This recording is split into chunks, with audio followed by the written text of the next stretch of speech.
সাংবাদিক তো নন, যেন চাঁদাবাজদের আতঙ্ক।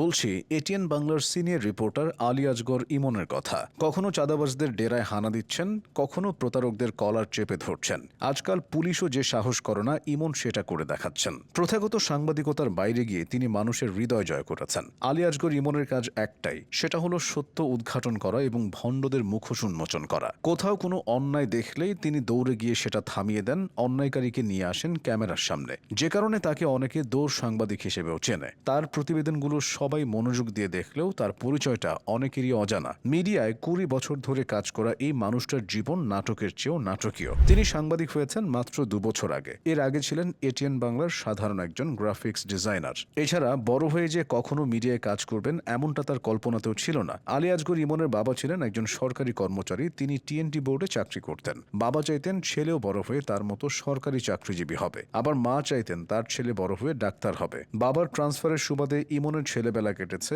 খুলনা, যশোর, কুষ্টিয়া, চুয়াডাঙ্গা এবং পিরোজপুরের মতো বিভিন্ন জেলায়। মাধ্যমিকের গণ্ডি পেরোনোর আগে তাকে মোট 11টা স্কুলে পড়তে হয়েছে। বারবার স্কুল পরিবর্তনের কারণে তার ছেলেবেলার তেমন কোনো বন্ধু নেই। তবে শৈশবে স্থান বদলের এ বিষয়টা ইমন বেশ উপভোগ করতেন। পড়ালেখার পাশাপাশি আঁকাআঁকির প্রতি তার ঝোঁক ছিল।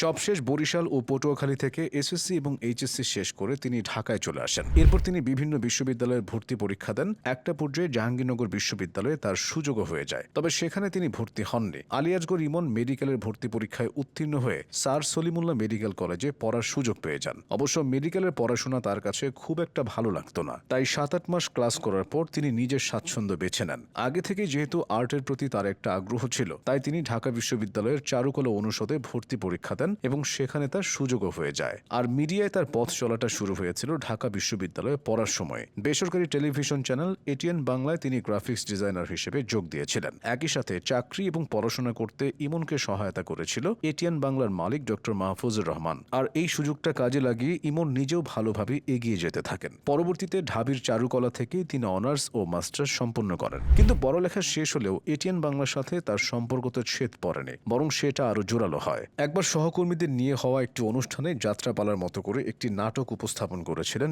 ইমন। সেখানে তার পারফরমেন্স দেখে এটিএন বাংলার মালিক ডক্টর মাহফুজুর রহমান বেশ মুগ্ধ হয়েছিলেন। পরবর্তীতে তিনি ইমনকে গ্রাফিক্স ডিজাইনার থেকে অনুষ্ঠান পরিচালনার দায়িত্বে নিয়ে আসেন। তার কাঁধে তুলে দেওয়া হয় বহুল প্রচারিত ম্যাগাজিন অনুষ্ঠান বি পজিটিভ সঞ্চালনার দায়িত্ব। হুট করে বড়সড় দায়িত্ব আসায় ইমন ঘাবড়ে যাননি, ছিলেন আত্মবিশ্বাসী। যে কারণে অনুষ্ঠান সঞ্চালনার কাজেও তিনি সফল হন। এরপর যখন টেলিভিশন খবরের পাশাপাশি ডিজিটাল মিডিয়ার একটা জোয়ার শুরু হয়, তখন মাহফুজুর রহমান তাকে ডিজিটালি কিছু একটা করার অনুরোধ জানান। ইমন তখন রিপোর্টিংকে বেছে নেন। তবে তার রিপোর্টিংটা শুরু হয় প্রচলিত ধারার বাইরে গিয়ে। তিনি স্ক্রিপ্টেড বা এডিটেড কিছু না দেখিয়ে সরাসরি বিভিন্ন বিষয় তুলে ধরেন। সাংবাদিকতার এই নতুন ধারায় তাকে দর্শক মহলে পরিচিত করেছে, দিয়েছে ব্যাপক জনপ্রিয়তা। পেশাগত দায়িত্ব পালন করার পাশাপাশি তিনি সমাজ ও রাষ্ট্রের নানা অসঙ্গতি নিয়েও কথা বলেন। আলী আজগর ইমন হয়ে উঠেছেন সাহসী সাংবাদিকতার মূর্ত প্রতীক।